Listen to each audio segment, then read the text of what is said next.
तो प्रारब्धाधीन. महाराज माणसं नशीब घेऊन आले नवल नाही अजू, कुत्र्यांचं सुद्धा नशीब आहे, कुत्र्यांचं सुद्धा नशीब आहे. राजे हो, माझ्या महाराष्ट्राच्या मातीतला माझा शेतकरी राजानं अजून विमान पाहिलं नसेल, चित्रातच पाहिलं असेल. आणि खरं विमान पाहायला जाता येत नाही, ते काय रेल्वेचा प्लॅटफॉर्म आहे काय? तिथं जरी जायचं असेल तर ते तिकीट घ्यावं लागतंय प्लॅटफॉर्मवरच. पण पाहता येईल. विमान पाहायला जाण्यासाठी विमानाचं तिकीटच काढावं लागेल. माझ्या या पवित्र महाराष्ट्रामध्ये जो भारत देश या मातीतले मोती खातो, त्या माझ्या शेतकरी राजाला अजून विमान पाहायला भेटलं नसेल. असे काही कुत्रे येतं की बरेच कुत्रे कुत्र्याचं तिकीट काढून विमानात जाते. कुत्र्याला तिकीट काढता येतं का स्वतः? त्याचं तिकीट कोणीतरी कुत्र्यानं काढच असेल ना, फक्त त्या कुत्र्याला पाय दोन असतील, इतकंच फरक आहे. मला सांगायचं की या देशातले कुत्री सुद्धा विमानात बसतात, नशीब घेऊन आले. आणि कुत्रे हा गरीब माणूस कशाला विमानात नेईल? किती मोठा असेल कुत्र्याला विमानात नेणारा माणूस, किती मोठा असेल कल्पना करा. ते कुत्रा किती नशीबवान आहे. एखाद्या वेळेस त्यानं बापाचं तिकीट काढलं नसेल पण कुत्र्याचं तिकीट काढून नेलंय. हा पुण्यवान नाही, कुत्रा पुण्यवान आहे. काढ मग हे तिकीट, चल मला विमानात घेऊन. मला मागच्या जन्मातलं काहीतरी पुण्य असेल. देवाला सोडलेली बैल तुमच्याकडे वळू कठाळी म्हणत असतील ना, कशी ज्वारी खात्यात गाई आहेत का नाही तुमच्या शिवारात? 100-200 आहे का? धरायची कोणाची ताकद धरू देतात का ते? आणि तुम्ही घरी पाळलेल्या गाई म्हशी सोडता का सरळ सरळ कंसाच्या ज्वारीत? नाही. मग तुमच्या गाई पुण्यवान का त्या? नशीब आहे महाराज त्यांचं, नशीब आहे, नशीब नशीब. कठाळ्या टेम्पूत बसत नाही पण आवत ओढीत नाही, आणि धरला आवताला तर आवत मोडून टाकीन. वरी बसलेल्याला बी मारीन, आवत धरणाऱ्याला बी, रुग्ण धरणाऱ्याला बी. नशीब आहे महाराज, नशीब. पशु पक्ष्यांचं सुद्धा नशीब आहे. सृष्टीला आलेल्या प्रत्येक व्यक्तीचं नशीब आहे, प्रत्येक व्यक्तीचं. नदीच्या कडेला पिंपळाचं झाड वाढलंय, वडाचं झाड वाढलंय. पूर आला, दोन्ही तळ्यात वाहून गेले. पण त्याच वडाचं झाड वाकडं तिकडं पण मंदिरात होतं. सगळ्या बायका रोज त्याला दर्शन घेत होत्या. वड सावित्रीच्या दिवशी सगळ्यांनी पाणी घातलं. रोज दर्शनाला जाणारा वडाचं दर्शन घेत होता. झाड कुठे माहितीये? मंदिरात आहे. पुण्यवान झाड आहे, ते मंदिरात उगवलं. हे जर नदीच्या कडेला उगवलं तेव्हा पुरामध्ये मुळासकट वाहून गेलंय. म्हणजे जीव सृष्टीला आलेल्या प्रत्येक व्यक्तीचं प्रारब्ध आहे. आणि ते प्रारब्ध कायमस्वरूपी टिकवायचं असेल तर पुढेही त्याला आचरणाची झालर असावा, पुढेही वागण्याची झालर असावी. एखाद्या व्यक्तीचं वैभव असेल, गावात प्रतिष्ठित नागरिक आहे, सात्विक आहे, सदाचारी, बऱ्यापैकी बालबोला आहे, त्याच्याकडे चांगल्या प्रतीचे पैसे आहेत, मान सन्मान मर्यादा आहे. आता तू लवचिकतेनं वाग, याच्यापेक्षा दुप्पट तुझी मर्यादा वाढेल. पण आता 2 पैसे आहेत, गावात मोठा आहे, मग कोणाला आरवतो? भाऊसाहेबाला भावश्या, नानासाहेबाला नाण्या, अण्णासाहेबाला अन्या, काकासाहेबाला काक्या, दौलतरावला दावल्या. तू हे पोरं यायच्या घरच्या गाडीवरचे ड्रायव्हर होतील, लक्षात ठेव गिरगावच्या बाळूचा शब्द. महाराज मागच्या प्रारब्धाने तुला मोठं केलंय, आणि ते प्रारब्ध मोठं आहे याच्याकरता तू फुगीलपणाने वागत असेल तर इंसाच्या पाठीवर एक पाय पडल्यावर काहीच शिल्लक राहत नाही. तसा कवादान का बसेल काही सांगता येत नाही, म्हणून वागणं गोड असावं.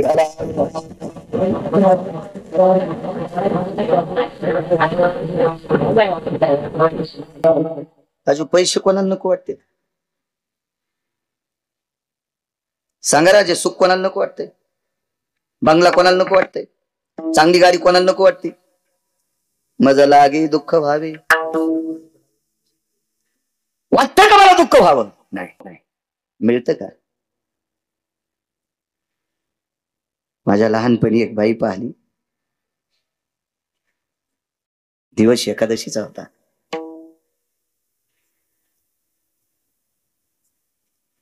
तिला एकटीला एकादश होती. भाकरीच्या टोपल्यात चोळी आणली होती, चोळी घालीत होती ती. बाई, एक शिल्लक चोळी कशाला आली सोबत? तुम्हाला एकादशी भाकरी नाही? काही नाही बाळू, आली सहज टोपल्यात. दुपारी 2 वाजता मला कळालं तूर कापीत होती बाई. सगळ्या बायकांनी जेवण केले आणि जेवण करता एक चोळी पोटाला बांधली आवळून. भूक लागली होती, भूक लागली होती. भूक चोळीची गाठ मारली पोटाला आणि पोट आवळलं. रोजानबाई होती, दुसऱ्या बायाच्या बरोबरीला तूर कापली. पोट आवळलं पोट. त्या बाईचे 2 नातू नायब तहसीलदार आहेत.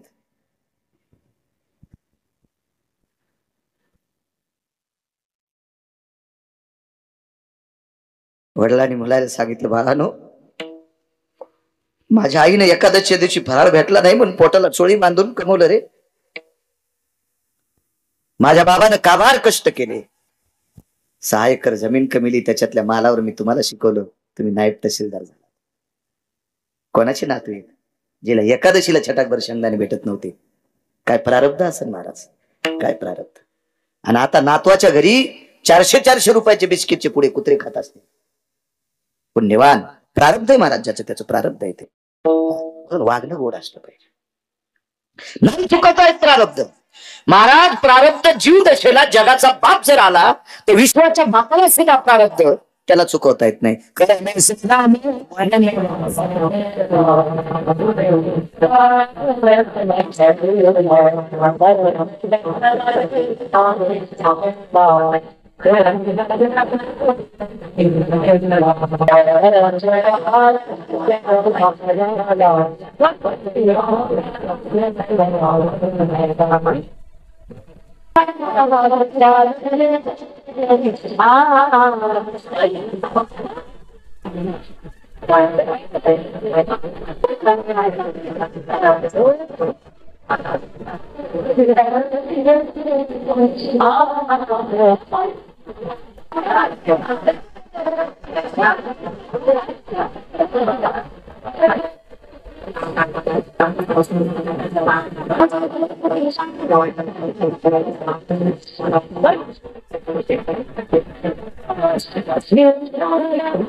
दशरथ योगी मेला 4 पुत्र. कर्मे राम सांगितलं, कर्मेला जगत पावला, योग घडला सीता देवी, हरियेशी गवारा सार. काय काय रावण, प्रचंड श्रीमंत रावण क्षय पावला. कोण? दशरथ राजा. 4 पुत्र राया दशरथा. 4 पुत्र तुमच्या मायासारखे होते काय उचले? विश्व ज्याच्या ताब्यात येतो जगाचा बाप 1 पुत्र. पृथ्वी डोक्यावर आहे असा शेष 1 पुत्र. वैराग्याचं मूर्तिमंत टोक भरत नावाचा पुत्र आणि मोठ्यांचा आज्ञाधारी शत्रुघ्न नावाचा पुत्र. 4 पुत्र, एकही जवळ नाही. कोण? सीता. माझ्या माईनो, दागिने तर लांब सोडून द्या, तुम्हाला चप्पल द्यायची का नाही घालायला पैसे, चप्पलापुरते पैसे द्यायचेत का न द्यायचेत हे जिच्या हातात आहे तिला लक्ष्मी म्हणतात. आणि ती 6 महिने 26 दिवस राक्षसनीच्या दाताचा वास घेत बसली. योग घडला सीता देवी. मग लक्ष्मी तिचं कर्म चुकू शकत नाही. कोण? प्रभू रामचंद्र. प्रभू रामचंद्र मर्यादा पुरुषोत्तम रामचंद्र पंढरीतले मालक आहे. भगवान विष्णू परमात्मा. काय कर्म चुकलं महाराज? 14 वर्ष 27 दिवस बिना चपलाचा. एका माऊलीची सोनोग्राफी झाली आणि सोनोग्राफी झाल्याच्या नंतर डॉक्टरनं सांगितलं मुलाचे दोन्ही पाय दिव्यांग आहेत, हृदय कमकुवत आहे. बाळजीच्या पोटात होतं, ती ज्याच्या नावानं कुंकू लावित होती तिच्या मालकानं डॉक्टरला सांगितलं, डॉक्टर साहेब 1-2 कोटी खर्च होऊ द्या, पण पोटातली पोटात पाय सरळ करा. डॉक्टरनं सांगितलं तुमचं पैसे घेऊन करता येत नाही, हे माझ्या बायकोच्या पोटात असतं तरी करता नसतं आलं. याला कसा जन्म घालायचा हे वर्षाच्या हातात आहे. महाराज, तुम्ही आम्ही किती सुंदर, किती चांगले, किती नाविन्यपूर्ण, किती बुद्धिमान, किती धडधाकट, जन्माला घालायचं खातं ज्याच्या हातात आहे त्याला बिना चपलाचं फिरावं लागते. तुमची आमची काय कथा आहे? नाही चुकत प्रारब्ध. एक दोन प्रसंग तुमच्या पुढे मांडेल.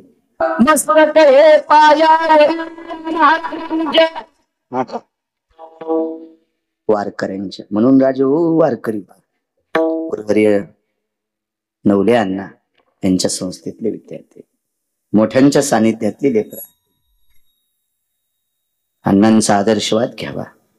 मला जरी असा संपर्क नसेल जवळून, पण चांगल्या फुलाचा सुगंध कुठपर्यंत बी पोचत असतो. मोठं काम आहे अण्णांचं. तुमच्या गुरुवर्यांना प्रणाम. माझे पण तुम्ही शिकतात, तुम्हाला आदर वाटावा म्हणून तुमचे म्हणतोय. मी परमार्थातल्या कोण्याही वयस्कर माणसाला गुरुस्थानी मानतो. म्हणून पंढरपुरातला मालक मला सगळ्या महाराष्ट्रात फिरतो. आपल्याला जर मोठं व्हायचं असेल तर अजून कधीच मोठ्याचे पाय वडायचे नाही. आपल्या पुढे गेलेल्या माणसांना आपण मोठं बनायचं. भगवंत आपल्याला त्यांच्या पुढे नेऊन घालत असतो. मोठ्यांना मोठं बनायचं.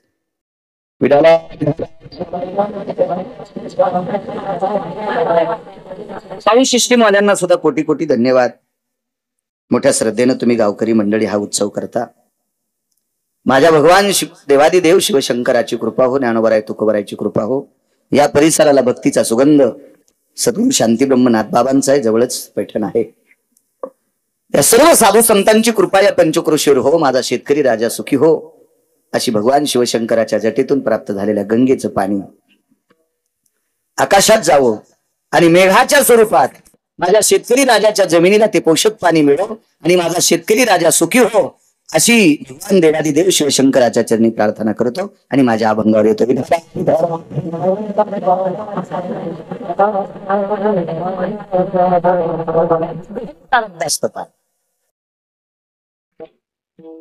विद्यारण्य नावाचे एक स्वामी होते.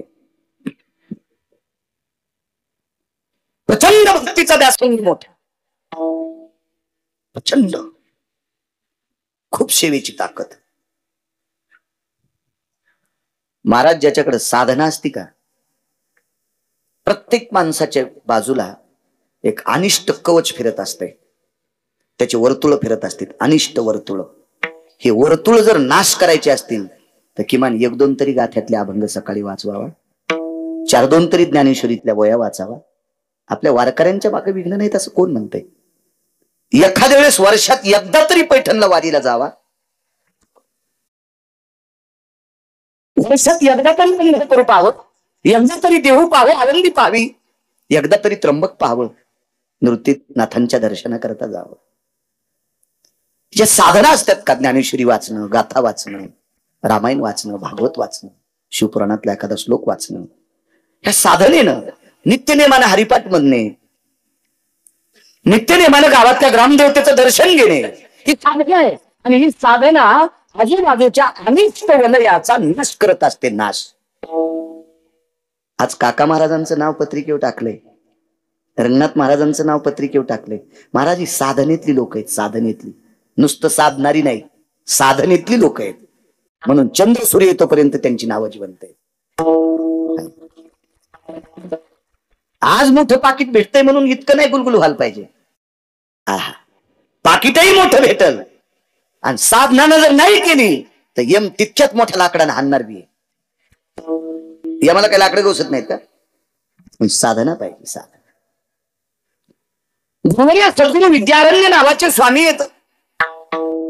काय साधना?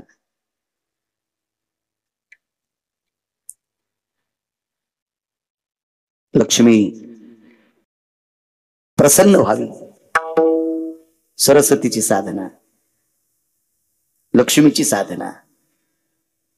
महाराज सरस्वतीची साधना फलाला आली, वाणीत ताकद झाली. वाणी श्रीमंत होत असती सरस्वतीच्या कृपेनं.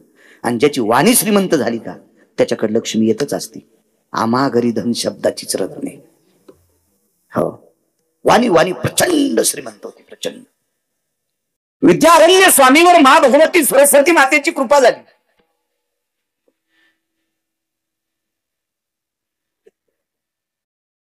पावसाळ्यामध्ये गंगेचा ओघ जसा उतुंड वाहतो असं वाणीचं रसज्ञ त्यांचं वाहत होतं. काय त्यांनी प्रचंड संपुट लावून लक्ष्मीची साधना केली. आज भेटेल, उद्या भेटेल, परवा भेटेल. 35-36 वर्ष साधना केली लक्ष्मीची. आहेत ती केस काळ्याची पांढरी झाली, पांढऱ्याची पिंगड झाली. इतकी साधना टोकाला गेली, इतकी साधना. पण महाराज कधी कधी ही साधना करत असताना एखाद्या वेळेस दिवसभर खाला लक्ष्मी तर लांबत राहील, पण दिवस भाकरीचा मेळ नाही. ही साधना 36व्या 37व्या वर्षी विद्यारण्य स्वामींच्या पुढे मा भगवती विटेवरची मालकीण लक्ष्मी माता विद्यारण्य स्वामींच्या पुढे राहिलं. प्रारब्ध आहे महाराज, प्रारब्ध. अजय फोटोतली नाही लक्ष्मी नाही बरं, मंदिरातली मूर्ती नाही बरं, जाज्वल्य लक्ष्मी प्रगट झाली. जाज्वल्य प्रत्यक्ष लक्ष्मी आई साहेब विटेवरची मालकीण. महाराज अक्षय टोपलं घेऊन उभं राहिल्या. अक्षय टोपलं कळते का? ते नुसतं असं लवंडायचं, चंद्र सूर्य येतोपर्यंत त्याच्यातलं संपतच नाही. तुम्ही कौरक घ्या, ओतीतच राहा. अक्षय टोपलं घेऊन आले. अक्षय त्याला नाव वेगळं आहे, पण टोपलं तुम्हाला कळत आहे त्याच्याकरता सांगायचं. पुन्हा सांगून ते नाव सगळं एकट्या घेतल्यावर ऍक्शन येत असते. Doctor step by step. मला तर आमचे डॉक्टर हुशे साहेब मला सांगते, ही सकाळी गोळी घ्या, ही संध्याकाळी घ्या, ही दुपारी घ्या, एखाद्या घ्या म्हणत नाहीत. रिॲक्शन येईल ना. टोपलं कळतंय तुम्हाला? टोपलं मोठं टोपलं नुसतं असं कानावर केल्याच्या नंतर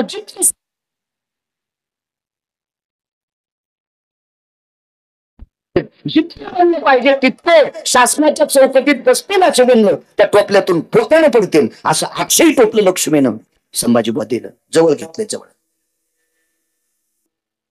विद्यारण्य डोळे उघडून पाहिले. कोण?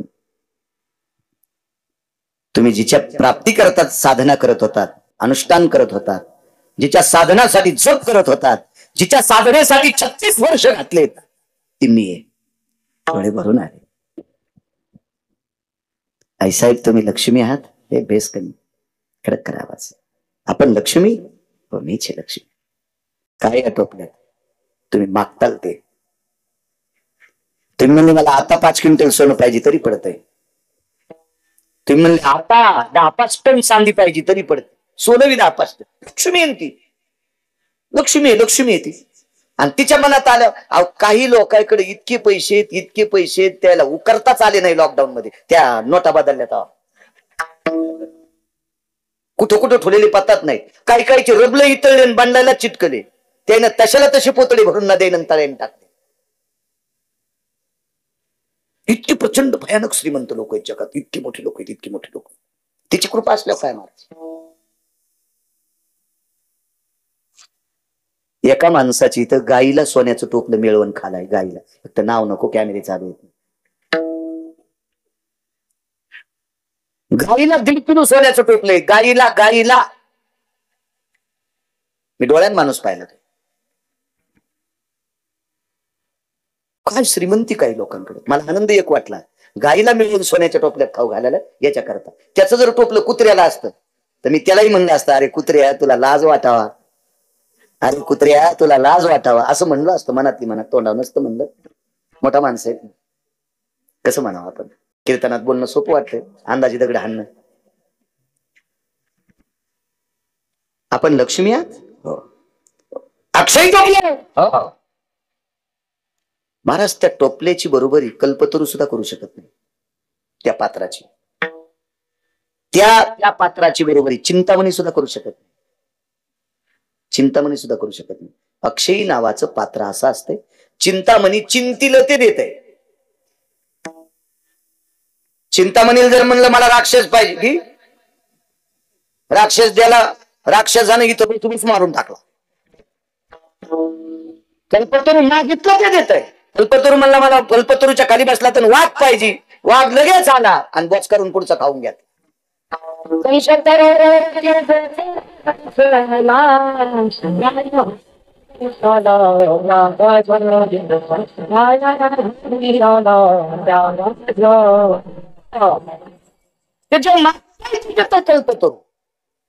तुम्ही चुकीचं मागितलं तरी देत आहे आणि चांगलं मागितलं तरी देत आहे.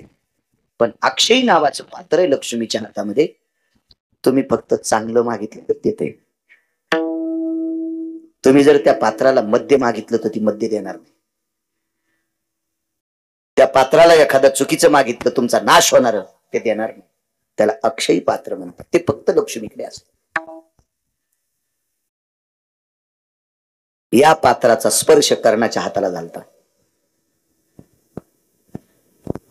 त्या पात्राचा स्पर्श कर्णाच्या हाताला झालता. कर्णाच्या हाताला. भगवंताकडे एक संमेलन होतं आणि त्या संमेलनात एका महात्म्यासोबत कर्ण तिथं पोहोचले. अक्षयी पात्र ठेवलेलं होतं आणि कर्ण गडबडीत चालता चालता त्याचा हात त्या पात्राला लागला होता. पात्राला कारण सांगू तुम्हाला, त्या अक्षयी पात्राची ताकद किती मोठी. कर्णाच्या हाताला त्या पात्राचा स्पर्श झाला म्हणून पांडवाच्या यज्ञामध्ये स्वतःच्या पक्षात असलेला कर्ण पांडवाच्या यज्ञात दक्षिणा वाटायला ठेवता.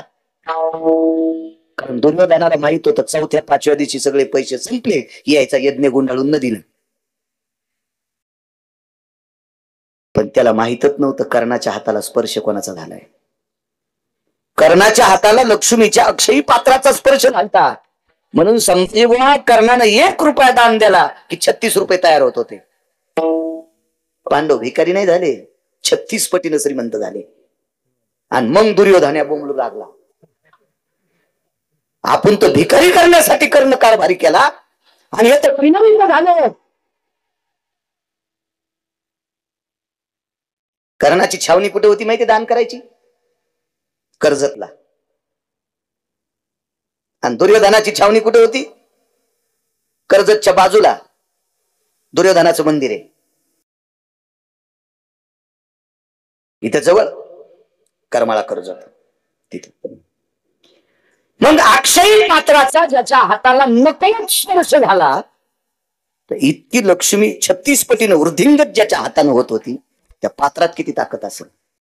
आणि हे पात्र प्रत्यक्ष लक्ष्मी विद्यारण्य स्वामीला घेऊन आली. घ्या घ्या बाळा घे.